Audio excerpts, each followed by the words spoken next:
My name's Brain of Terror, and I'm an NSO with Dublin Roller Derby. I'd now like to talk about what happens when you get lots of penalties at once. If you're only getting, one or two penalties per jam, it's generally pretty easy to penalty track. However, life isn't always that simple, and everyone has their own ways of dealing with lots and lots of penalties.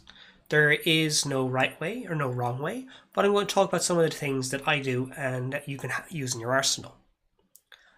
So one thing you can do is just keep the penalties in your head and just write them down when you have more time. I can normally do that for 2 or 3 penalties.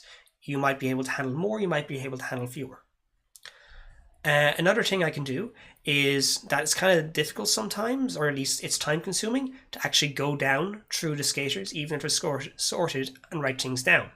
So for example, if I heard white 4-3 high block, and then black 2-3 cutting, rather than actually searching everything, I might just go, okay, that's a 4-3A here and a 2-3X. And then when I have a spare moment, I'll actually write it in properly.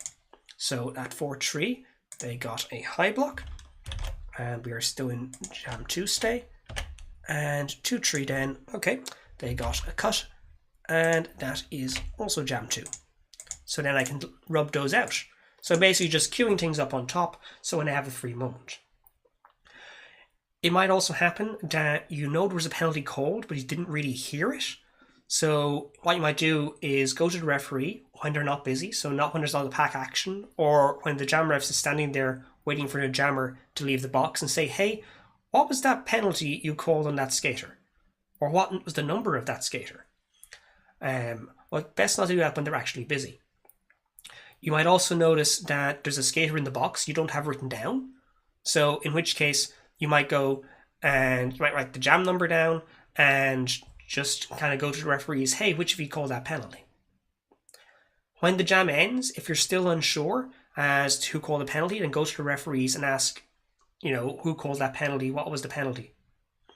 If it's kind of getting up towards the 5 seconds point, where the jam timer is calling 5 seconds, you should call an official timeout until you have sorted out the penalties, because you can't figure this out afterwards. So call an official timeout if needed if you can't figure out your penalties.